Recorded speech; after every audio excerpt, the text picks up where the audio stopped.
నిన్న పోలీసులు మీ ఇంటికి వచ్చి మిమ్మల్ని అదుపులోకి తీసుకున్నారు అనే వార్త తెలిసిన తర్వాత టీడీపీకి సంబంధించి కొంతమంది నేతలు, ఆ పార్టీకి సంబంధించినటువంటి అభిమానులు చంద్రబాబు నాయుడు గారికి బెయిల్ వచ్చిన సందర్భంలో కూడా అనుభవించని ఆనందాన్ని అనుభవించారు. అప్పుడు కూడా వాళ్ళలో ఆనందం కనపడలేదు. మిమ్మల్ని ఎప్పుడైతే పోలీసులు అదుపులోకి తీసుకున్నారన్న వార్త వినిపించిందో వాళ్ళలో ఆనందం కనిపించింది. ఆ వార్తతో అసలు నిన్న ఏ సమయంలో మీ దగ్గరకు వచ్చారు, ఎన్ని గంటల సమయంలో అదుపులోకి తీసుకున్నారు, ఎన్ని గంటల సమయంలో మిమ్మల్ని కోర్టులో సబ్మిట్ చేశారు, హైదరాబాద్ టు తాడిపత్రి అసలు ఏం జరిగింది కాస్త డీటెయిల్గా చెప్పండి. ఈశ్వర్ గారు, ముందుగా మీకు ప్యానెల్లో ఉన్న అందరికీ, సాక్షి టీవీ ప్రేక్షకులందరికీ నమస్కారాలు. నిన్న 7:30 గంటలు ఆ సమయంలో మాకు వచ్చి డోర్ బెల్ కొట్టారు. నేను తీశాను. నేను ఇన్స్పెక్టర్ని తాడిపత్రి నుంచి వచ్చా అని చెప్పారు. సరే రమ్మని చెప్పాను. లోపలికి రమ్మన్నాక మీరు ఒక వీడియో మాట్లాడారు, మీ మీద కేసు నమోదైందన్నారు.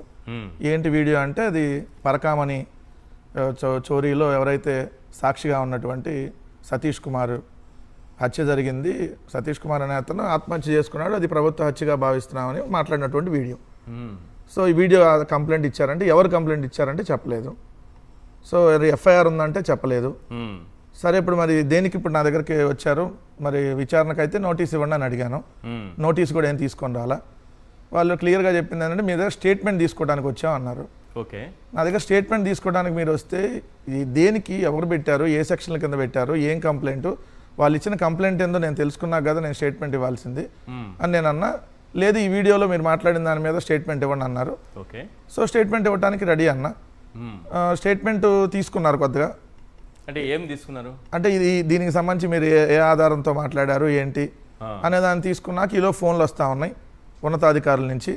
మీరు రీచ్ అయ్యారా వెంకటరెడ్డి దగ్గర? కానీ ఆయన బయటికి వెళ్తున్నాడు, ఇంట్లో నుంచి నా డోర్ ఓపెన్ చేసే ఉంది, సీసీ కెమెరాలు కూడా ఉన్నాయి కాబట్టి కనపడిద్ది. సో కొంతసేపు రాసుకుంటున్నాడు, బయటికి వెళ్తున్నాడు, మాట్లాడుతున్నాడు, వస్తున్నాడు, అట్లా ఒక హాఫ్ అన్ అవర్ అట్లా ఇంట్లో. అయితే ఈలోపు రికార్డ్ ఏం చేయొద్దు, మీ ఫోన్లు ఉన్న ఫోన్లు హ్యాండ్ ఓవర్ చేయండి, ఇవన్నీ వీడియో తీయటానికి లేదు, ఫోటోలు కూడా అన్నాడు. సరే అని ఇచ్చాము. ఇచ్చిన తర్వాత ముందు ఆ స్టేట్మెంట్ అనేది రాసుకుంటా ఉండగా సగం రాసుకున్న తర్వాత, లేదు మీరు స్టేట్మెంట్ ఇక్కడ కాదు. నాకు కాదు ఫస్ట్ పాయింట్, మఫ్టీలో వచ్చినప్పుడు మీరు వాళ్ళు పోలీసులని మీరు ఎట్లా అలో చేస్తారు? గోండాలో రావచ్చు, మీకు పోలీసులని ఎట్లా తెలుస్తుంది? నేను తాడిపత్రి సిఐ అన్నాడు, వస్తే చూస్తే కొంచెం ఎవరైనా రావచ్చు సార్, మీ పైన దాడి చేయడానికి టీడీపీ వాళ్ళే వేషం వేసుకొని వస్తారు. పోలీసులు అంటే యూనిఫామ్ లో వస్తే పోలీసులని గుర్తుపడతాం, తర్వాత ఐడి కార్డులు. సార్ పోలీసు యూనిఫామ్ లో రాలేదు, పాయింట్ నెంబర్ 1. వాళ్ళు వచ్చింది పోలీస్ వెహికల్ కాదు, ప్రైవేట్ వెహికల్, పాయింట్ నెంబర్ 2. ఎందుకంటే నేను వెహికల్ ఎక్కి నేను జర్నీ చేశా కాబట్టి దాంట్లో ప్రైవేట్ వెహికల్, ఇన్నోవా ప్రైవేట్ వెహికల్లో వచ్చారు. 5 కానిస్టేబుల్, ఒక సిఐ, ఒక డ్రైవర్, మొత్తం 7 వచ్చారు. సో వాళ్ళు అడిగినప్పుడు నేను పోలీసులు అంటే మీరేం రాలేదు అంటే, మేము పోలీసులు అన్నా. సరే వీడియో అన్నీ చూపించారు కాబట్టి నేను అన్నాను క్లియర్గా, నేను నోటీసు ఇవ్వండి, నోటీస్ ఇస్తే నేను దాన్ని బట్టి వస్తానంటే, లేదు అక్కడికి వెళ్ళి విచారణ చేస్తాం, మీరు రావాలన్నారు. అదేంటి మీరు నాకు నోటీస్ ఇవ్వకుండా అక్కడికి రమ్మంటే నేను ఎట్లా వస్తాను? సరే మేము మన ఫోన్ ఇవ్వండి, మేము మా పార్టీ వాళ్ళకి నేను ఇన్ఫార్మ్ చేయాలి కదా. అసలు మీరు నోటీస్ ఇవ్వలేదు, ఎఫ్ఐఆర్ కాపీ ఏంటో తెలియదు. వాళ్ళు ఎఫ్ఐఆర్ కాపీ తీసుకురాలా, నోటీస్ తీసుకురాలా, ఒక వైట్ పేపర్లు తీసుకొచ్చారు. తీసుకొని వచ్చి ఇది రాసుకున్నట్టుగా వచ్చేప్పుడు మళ్ళీ అక్కడ పైన ఉన్నతాధికారులు, ఐ థింక్ ఎస్పీ గారి నుంచి అనుకుంటా, కంటిన్యూ ఫోన్. ఎందుకంటే నేను దారిలో కూడా అబ్జర్వ్ చేస్తున్నా కదా, దారిలో కూడా అబ్జర్వ్ చేస్తుంటే కంటిన్యూ ఫోన్లు, పావుగంటకి అరగంటకి ఫోన్లు చేస్తున్నాడు. సార్ అని మాట్లాడుతూనే ఉన్నాడు సిఐ. మరి పైన ఉన్న అధికారులు కదా, కింద ఎస్ఐ సార్ అంట కదా. సో మాట్లాడుతూ ఉన్నాడు, నన్ను ఎక్కిన దగ్గర మాట్లాడారు. ఈ లోపు కొద్దిసేపు అయినాక సాక్షి టీవీలో ఇవన్నీ వస్తుంటే, టీవీలో ఎలా వచ్చింది, మీరు టీవీలో రాకుండా చేయాలని చెబితే మీడియాకి ఎలా వచ్చింది అని అంటే, ఆయన చెప్తున్నాడు సీసీ కెమెరాలు ఉందండి వాళ్ళ ఇంటి బయట, అది వాళ్ళ ప్రైవేట్ కెమెరా కదా, అది మనం ఏం చేయలేము అని చెప్పి. అప్పటికి ఫోన్లు ఎక్కడ తీయడానికి లేదు. సాక్షి టీవీ కాదు అసలు, ఎక్కడ మీడియాకి దొరకకూడదు అనేది వాళ్ళది. దాని తర్వాత నన్ను తీసుకెళ్లిన తర్వాత కూడా నన్ను మీడియాలో కనపడకూడదు అనేటటువంటి దాంట్లో వెనక ఇన్నోవాలో వెనక సీట్లో కూర్చోబెట్టారండి. నన్ను వెనక సీట్లో 2 మధ్యలో నన్ను కూర్చోబెట్టారు, వెనక లాస్ట్ సీట్లో. లాస్ట్ సీట్లో కూర్చోబెట్టి అది ఎక్కడ కనపడకూడదు అని 2 బ్లూ దానికి ఇది మన ఏమంటారు బ్లాక్ ఫిలిం లాంటిది ఉంటుంది కదా, ఆ బ్లాక్ ఫిలిం అనేది ఉంది. సో మామూలుగానే కనపడదు. సో ఎక్కడ ఫోటోలు తీయొద్దు అని చెప్పి మొత్తం అంతా అబ్జర్వేషన్గా వాళ్ళ క్లియర్ ఇన్స్ట్రక్షన్ ఉంది. ఇది మీడియాలో ఎక్కడ రాకూడదు, ఎక్కడ తీసుకెళ్తున్నా కూడా తెలియకూడదు అని.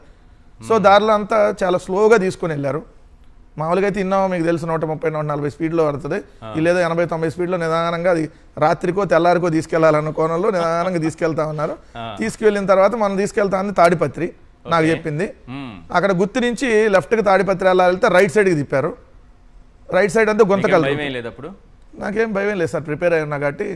సో నేను అడిగాను, ఇదేంటండి ఈ రూట్ కాదు కదా తాడిపత్రి అంటే, మీకేం ఇబ్బంది లేదు, తాడిపత్రిలో అంతా సెక్యూరిటీ ప్రాబ్లం ఉంది, శాంతి భద్రతల సమస్య ఉంది, సో అందుకని చెప్పి మిమ్మల్ని వేరే చోటకి విచారణ తీసుకెళ్తున్నాం అంటే, సార్ నేను మా కుటుంబ సభ్యులకన్నా ఇన్ఫార్మ్ చేసుకోవాలి కదా అంటే అలా కుదరదని చెప్పారు. సరే వాళ్ళు చెప్పిన దానికి యాక్సెప్ట్ చేశాను. 4:30కి నన్ను గొంతకల్ తీసుకొని వెళ్ళారు. గొంతకల్లులో ఏదైతే డిఎస్పీ ఆఫీసులో సిఐ గారు నన్ను విచారణ, ఈ వీడియోలో మీరు ఇది ప్రభుత్వ హత్య అని చెప్పి ఏ విధంగా చెప్తారని అడిగాడు. ఏ విధంగా చెప్పేది ఏముందండి ప్రభుత్వ హత్య అని? రెడ్ బుక్ వేధింపుల్లో అతను ఆల్రెడీ బలయ్యాడు అనేది వాస్తవం అందరికీ తెలుసు. అతను ఆల్రెడీ వాళ్ళ సన్నిహితులతో ఆల్రెడీ చెప్పాడు, నన్ను ఇలా వేధించారు సిట్ అధికారులు, నన్ను నా కుటుంబాన్ని ఇబ్బంది పెడతానని అంటున్నారని చెప్పి మాట్లాడినటువంటి చాలా పత్రికల్లో వచ్చినాయి. ఆ పత్రికల ఆధారంగా నేను మాట్లాడాలని క్లియర్గా చెప్పి నేను అన్నా, మరి ఇదే అధికార పార్టీ వాళ్ళు ఆ రోజు ఎలక్షన్ రిజల్ట్ సార్ నాకు బాగా గుర్తి, ఈయన చనిపోయినప్పుడు రోజు ఎలక్షన్ రిజల్ట్లో ఉండి ఒక TV5 యాంకర్ మధ్యాహ్నం 12:47 బాగా నోట్ చేయాల్సిన పాయింట్, అప్పటికి ఇంకా ఎఫ్ఐఆర్ కూడా కట్టలేదు. సతీష్ కుమార్ చనిపోయినటువంటి దాని దగ్గర ఇంకా మృతదేహం దగ్గరే ఉన్నారు, అక్కడ ఇంకా ఎఫ్ఐఆర్ కట్టల. 12:47 TV5 మూర్తి పరకామని దొంగలు ప్రాణం తీశారంటూ ఆయన పెద్ద హెడ్డింగ్లు ఇస్తే మాట్లాడాడు. మరి ఏ విధంగా మాట్లాడాడు? సో నేను ఇదే అడిగా, మరి అదే యాంకర్లు వాళ్ళ పార్టీ అధికార ప్రతినిధులు మేము చంపేశామని చెప్పి మా నాయకుల పేర్లు ఏదేదో చెప్తున్నారు కదా, మరి వాళ్ళని కూడా నోటీసులు ఇచ్చారా? వాళ్ళ మీద ఏమైనా కంప్లైంట్ అయ్యిందా? మరి నా మీద ఎందుకు ఇచ్చారు అని అంటే వాళ్ళు క్లియర్గా చెబుతుంది, పైన ఎస్పీకి విపరీతమైన ప్రెజర్ ఉందో, లేదా ఎస్పీ నుంచి మరి కింద వీళ్ళకి ప్రెజర్ ఉంది.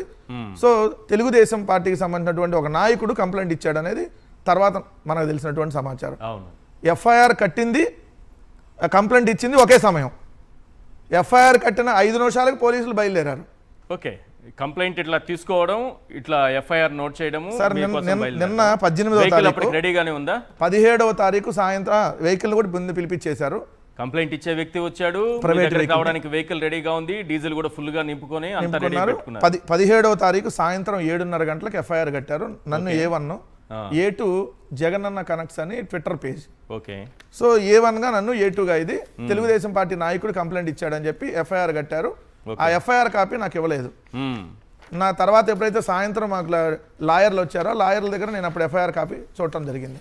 అంటే నాకు నోటీస్ ఇవ్వలేదు, ఎఫ్ఐఆర్ కాపీ ఇవ్వలేదు. మా మిస్సెస్ ఫోన్ కూడా తీసుకుంటే నేను మా మిస్సెస్ ఫోన్ మీరు ఎట్లా తీసుకుంటారు అంటే, మీ మిస్సెస్ ఇప్పుడు ఇవన్నీ అందరికీ ఫోన్ చేసి చెప్తారు కదా మిమ్మల్ని తీసుకెళ్ళినట్టుగా, ఇవన్నీ సమాచారం ఎవరికి తెలియకూడదని చెప్పారు. అంటే నన్ను తీసుకెళ్లిన సమాచారం బయట ఎవరికి తెలియకూడదు.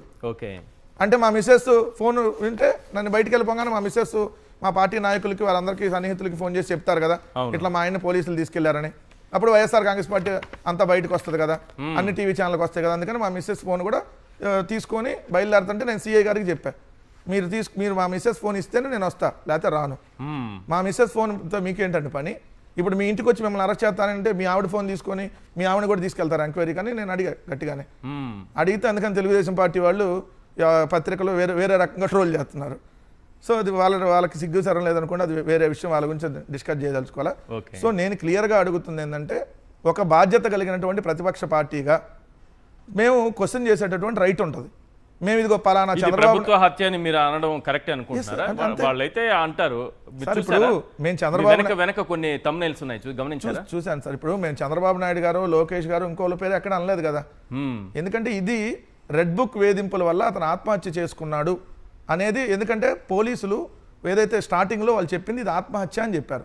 ఈరోజు మీరు ఈనాడు దినపత్రిక చూస్తే ఆ రోజు మేము ఆత్మహత్య అని చెప్పి అంటే వాళ్ళు ట్రోల్ చేసిన విధానం. ఈరోజు చూడండి, హత్యను ఆత్మహత్యను మభ్యపెట్టారు, రైల్వే పోలీసుల వైఖరిపై బంధువుల ఆవేదన, సతీష్ కుమార్ కేసు దర్యాప్తు తీరుపై తీవ్ర అసంతృప్తి. మరి ఇది ఆత్మహత్యని పోలీసులు చెప్పిన సమాచారం బట్టే కదా మనందరం కూడా ఆత్మహత్య. మరి ఇప్పుడు అది ఆత్మహత్య, హత్య, ప్రభుత్వ హత్య, లేదంటే ఇంకెవరన్నా చేయించినటువంటి హత్య అనేది తేల్చాల్సింది ఎవరు? పోలీసులు. తేల్చకుండా మరి ఇప్పుడు అక్కడ మీరు చూపిస్తుంది సతీష్ హత్య చేయించింది వైసీపీన, నా ఫోటో, కరుణాకర్ రెడ్డి గారి ఫోటో పెట్టారండి. చూడండి అక్కడ మీరు ఎవరైతే పిల్లి మాణిక్యాలరావు అనే అతను తెలుగుదేశం అధికార ప్రతినిధి. అంటే నాకేం సంబంధము, లేదంటే కరుణాకర్ రెడ్డి గారికి ఏం సంబంధం దాంట్లో? సో మా ఇద్దరు ఫోటోలు పెట్టారు. మరి ఇప్పుడు అరెస్ట్ చేయాల్సింది ఎవరిని? ఇదే తెలుగుదేశం పార్టీకి సంబంధించి వాళ్ళు దీనికి సంబంధించి పెట్టినటువంటి అనేక thumbnails చూడండి సార్. పరకామని సాక్షి హత్య, బుక్కైన బొమ్మన దిమ్మ తిరిగే ప్యాలెస్ నిజాలు ఇవ్వగో. ఏ ప్యాలెస్ నిజాలు? వాళ్ళు పెట్టినటువంటి తమ్నెళ్ళు. ఇంకోటి సతీష్ ది హత్య గోమన హస్తం కుటుంబ సభ్యుల అనుమానం. ఏ కుటుంబ సభ్యులు అనుమానించారు? చంద్రబాబు కుటుంబ సభ్యుల చెప్పండి. సతీష్ హత్య వెనుక కరుణాకర్ వైవి సుబ్బారెడ్డి హస్తం ఉంది పట్టాభి. మరి వీళ్ళందరికీ ఎందుకు నోటీసులు ఇవ్వలేదు? వీళ్ళందరూ నోటీసులు కనీసం నోటీసులు ఎందుకు ఇవ్వాలా? నన్ను తీసుకెళ్ళినట్టు వాళ్ళని కూడా తీసుకెళ్ళాలి కదా. సతీష్ కుమార్ హత్య వారి పనే, టీవీ5 వారి చేతిలో ఎఫ్ఐఆర్ రిపోర్టు.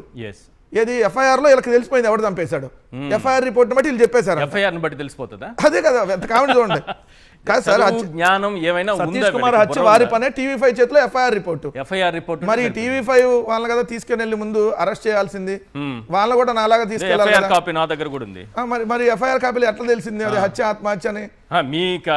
మీ కేసుకు సంబంధించిన ఎఫ్ఐఆర్ కాపీ దీంట్లో ఏమని తెలిసిపోతుందా? ఎట్లా తెలుసు సార్?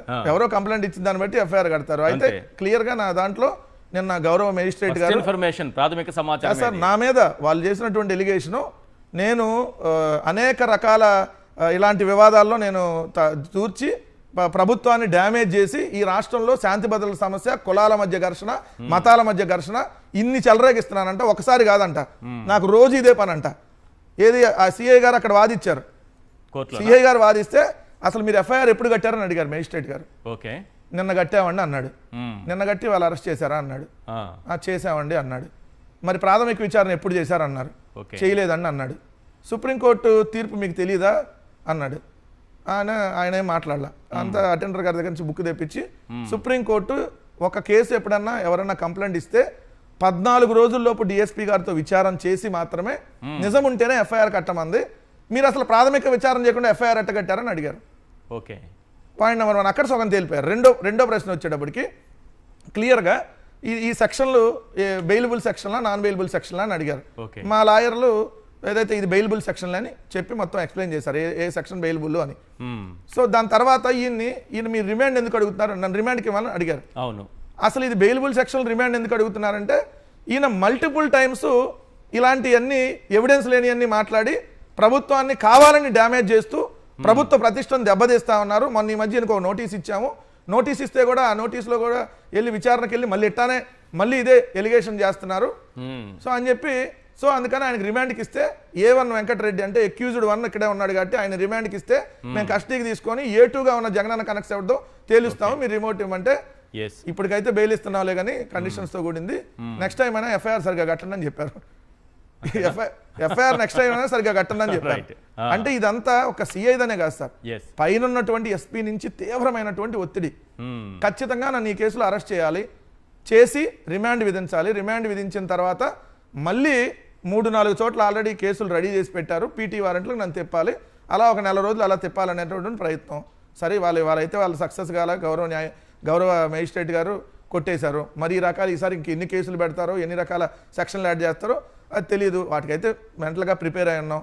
ఒకటైతే నేను క్లియర్గా అడుగుతున్నా, మాకొక చట్టం వాళ్ళకొక చట్టం కాదు కదా. ఇప్పుడు నాకు నోటీస్ ఇవ్వమన్నా, నేను అడిగాను. నేను వాళ్ళని ఎవరైతే పోలీసు వాళ్ళని సరే ఇవాళ నాకు నోటీస్ ఇవ్వండి. ఓకే, ఇస్తే రేపొద్దున 10 గంటలకు వస్తాం మీ దగ్గర విచారణ కన్నా. రైట్, నేను వస్తానంటే లేదు, అసలు నోటీసు ఇవ్వలేదు, ఏమి ఇవ్వలేదు. సో వాళ్ళు వచ్చింది యూనిఫామ్లో, అదైతే వాళ్ళు ప్రైవేటు యూనిఫామ్లో వచ్చారు, ప్రైవేట్ వెహికల్లో వచ్చారు. ఇది జరిగింది. రైట్.